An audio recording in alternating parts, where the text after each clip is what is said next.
Santiago's at his favorite Starbucks store internationally, and he found a frozen snow capsule, and this one's purple.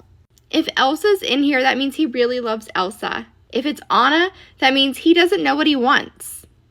It better be Elsa. It better be Elsa.